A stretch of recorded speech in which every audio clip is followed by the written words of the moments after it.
हमारा जगदीश भाई के जन्म दिवस पर इस कार्यक्रम में उपस्थित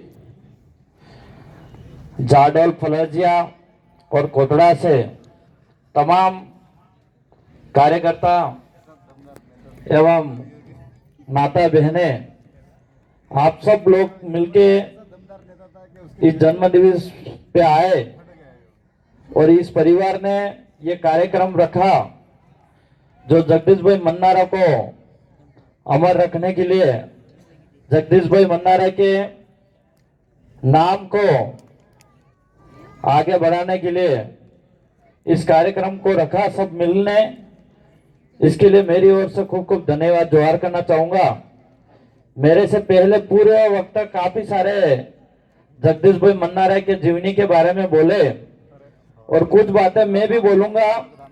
जगदीश भाई मन्नारा जो हमारे साथी थे, एक क्रांतिकारी थे और उनका और हमारा मिलना लास्ट डूंगरपुर में एक कार्यक्रम था जो कांति भाई आदिवासी यहां से बोल के गए। उनका गांव इंदौड़ा था, वहां लास्ट मुलाकात हुई थी हमारी और उन्होंने इसके बाद दोबारा हमारी मुलाकात नहीं हुई। जगदीश भाई मन्नारा कोई एक मामूली इंसान नहीं था, वो बहुत बड़ा क्रांतिकारी था और वो व्यक्ति, मैं तो ये कहना चाहूंगा कि 9 मार्च को अगर इसने जन्म लिया था इस धरती पे, जाडौल की धरती पे, तो शायद आपके ये दबी कुचली आवाज को उठाने के लिए इसने जन्म लिया था, ऐसा लगा मुझे। और वो भाई अपने बीच में नहीं रहा। इस भाई ने जो जितनी भी समाज सेवा के अंदर उम्र निकाली, वो तन मन और धन के साथ निकाली।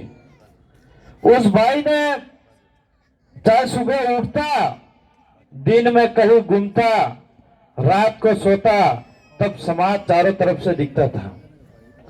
वो बात मैं इसलिए आपको याद दिलाना चाहूंगा कि जब भी मैं जगदीश भाई को सोशल मीडिया से देखता, कहीं कार्यक्रम में देखता, तो हमेशा वो समाज के हित में, संघर्ष के हित में चलता। चाहे वो आपके बच्चों की शिक्षा को लेके हो, चाहे अपने इस एरिया के इस जल जंगल जमीन की हक अधिकार की बात हो, हमेशा वो आदमी जाडौल और फलाजा और कोटड़ा में एक्टिव रहता था। और यहाँ की आवाज और डूंगरपुर के और उदयपुर बांसवाड़ा की आवाज एक कराने के लिए, इन तमाम कार्यकर्ताओं को एक करने के लिए वो अलग अलग कार्यक्रम में जाता था और वहां से आवाज लाके आपके बीच में रखता था और आपको जगाने का काम कर रहा था। लेकिन बड़ी दुख की बात यह होती है कभी कभार कि जब आज मन्नारा जगदीश भाई नहीं रहे, लेकिन मन्नारा जगदीश भाई के बीच में उन्हीं परिवार से, उन्हीं खून से कोई आदमी एक दूसरा फिर आपकी आवाज बनने के लिए आया था। लेकिन हमारा समाज उस मन्नारा भाई की आवाज भूल गए और कहीं न कहीं हमारी एकता नहीं दिखी। तो आज यहां हम लोग मासूम बन के बैठे हुए हैं।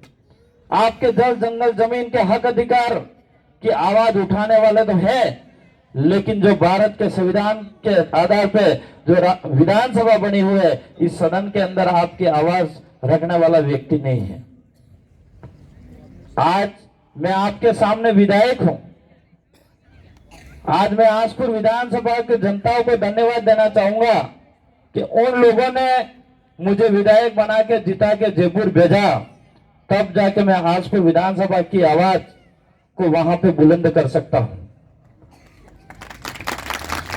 और आज मैंने हर हमेशा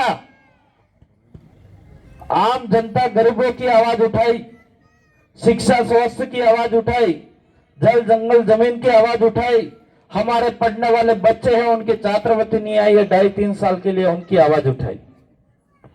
हमारे बेनेश्वर महाकुंभ जो है वो आज तक हमारे आदिवासियों की जमीन वहां पे कोई सुरक्षित नहीं हुई, उसके लिए आवाज उठाई। वो तभी आवाज उठा पाए जब जनता ने जिता के भेजा तब। मैं आपको इसलिए याद दिलाना चाह रहा हूं यहां पे कि ये जाडौल विधानसभा के अंदर सबसे ज्यादा गरीब निवास करते हैं और इस जाडौल में मेरे कई सारे साथी हैं जो आज टीचर है, कोई सचिव है, तो यहां पे नौकरी करते हैं। वो बताते हैं कि जाडौल के अंदर हम नौकरी करते हैं, हम उस परिवार को देखते हैं तो बहुत बड़ा दुख होता है हमको।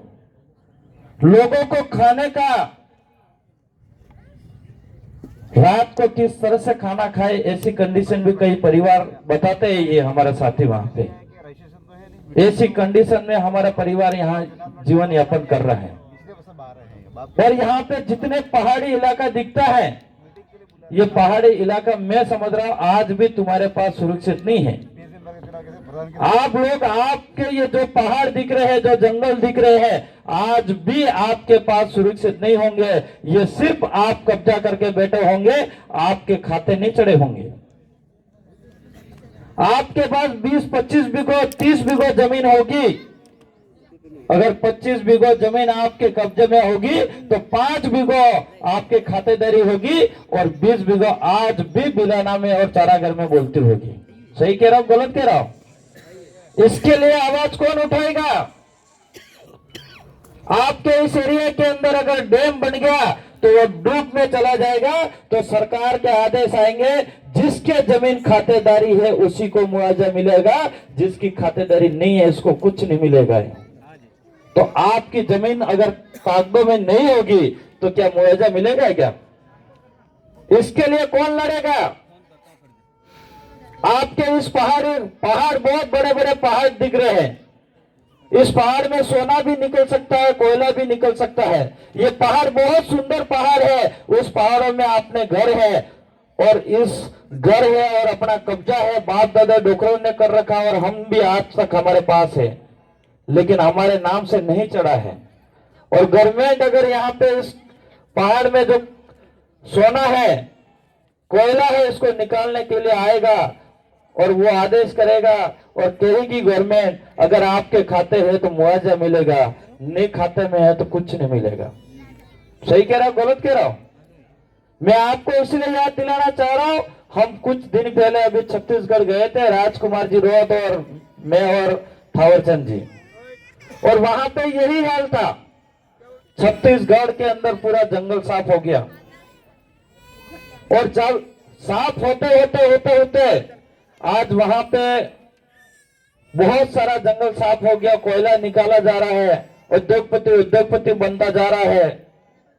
और वहां पे हम लोगों ने पूछा और सोशल मीडिया के मार्फत से हम लोगों को दिखाया जाता है, पूरे देश को दिखाया जाता है कि कई लोगों को इतने आंकड़ों में मुआवजा दिया गया, इतने लोग यहां से वहां स्थापित करा गया है, लेकिन वहां वास्तविक जाके हमने पता करा तो कई लोग मात्र 10% को मुआवजा भी नहीं मिला होगा और 90% लोगों को आज भी मुआवजा नहीं मिला वहां पे।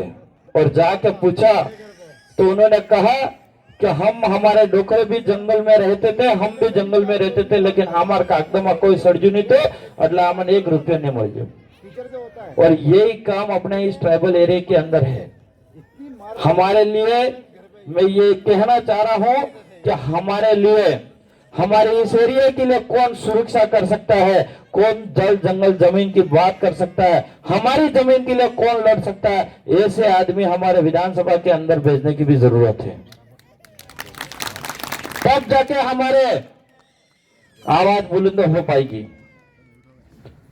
आज तब जाके जगदीश भाई मन्नारे के सपने पूरे हो सकते हैं।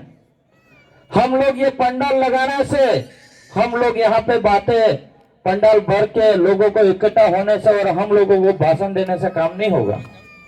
यहाँ की आवाज को बुलंद करने के, यहाँ के हक अधिकार को बचाने के लिए सरकार के अंदर हिस्सा लेना पड़ेगा और हिस्सा लेके सरकार के अंदर हमारी आवाज भेजनी पड़ेगी, तब जाके हमारी यहाँ सुरक्षा होगी। आज अभी कुछ दिन बाद फिर चुनाव है, जो लोकसभा का चुनाव है, और सबसे ज्यादा अगर अटैक हो रहा है तो मेरा मानना है देश का प्रधानमंत्री नरेंद्र मोदी आदिवासियों पे अटैक कर रहा है। आज इस जल जंगल जमीन पे अगर सबसे ज्यादा नीति खराब हो रखी है तो देश के प्रधानमंत्री नरेंद्र मोदी ने नीति खराब कर रखी है। सही कह रहा हूं, गलत कह रहा हूं? और इसको मुकाबला करने के लिए हम लोगों को एक होना पड़ेगा। और उसके बीजेपी के तो हमारे कर ही रही है, लेकिन इसका विरोध कांग्रेस भी नहीं कर रही है। तो क्या ये दोनों पार्टी अपनी है क्या? 70-75 साल से हम लोगों ने वोट दे दिए उनको। बाप दादा डोकरा भी हलता, अफजल हमें भी हल जीता, लेकिन हमारे इस एरिया के अंदर हमने जिता के भी भेज दिए थे, लेकिन हमारे जनता के लिए, हमारे इस एरिया के लिए पैरवी करने का काम नहीं करा। इसलिए इस बार हम लोगों को परिवर्तन करने की जरूरत है। और वो परिवर्तन तब हो सकता है जब आप लोग ठानोगे, तब परिवर्तन हो सकता है, बाकी नहीं हो सकता है। मेरे को बोलने से परिवर्तन नहीं हो सकता है, लेकिन आप लोगों ने ठान लिया तो ये जरूर परिवर्तन होगा। और ये परिवर्तन एक अंगूठे से हो सकता है, कोई आपको ज्यादा नहीं करना है। इसलिए आप लोगों को किस तरह से ताकत दिखाई जानी है और इस मन्नारा जगदीश भाई के किस तरह से सपने पूरे हो सकते हैं। और ये जगदीश भाई मन्नारे के सपने नहीं थे, वो सपने आपके आने वाली पीढ़ी के थे। वो आने वाले जो आपके ये जंगल साफ होने वाला था, उसको रोकने के लिए सपने थे। इस एरिया के अंदर बड़े बड़े डैम बन जा रहे हैं, उसको अगर डैम बनता है तो हमारे एरिया के लिए, हमारे खेतों तक पानी पहुंचाने का सपना था। तो उस सपने को पूरा करने के लिए ये सपना उनका अकेले का नहीं, मेरा मानना है आप सबका सपना था। ये हर माँ बाप की एक उम्मीद रहती है कि मेरा बच्चा कहीं छोटा मोटा धंधा करे, नौकरी करे और अच्छा से अच्छा बिजनेस करे। वो तभी संभव है जब अच्छा बच्चा शिक्षा ले पाएगा। तो वो बच्चा की शिक्षा के लिए सबसे ज्यादा लड़ रहे थे। और तुम्हारा हक तो नहीं, इच्छा यह सगा कि मारा सूर्य के ठगने थाउज हुए। और आप भी रात दिन मेहनत इसलिए करते होंगे कि मार सूर्य बोलने से मेहनत करनी पड़े। तो यही माँ बाप ही सब, बच्चे ही सबसे बड़ा धन है।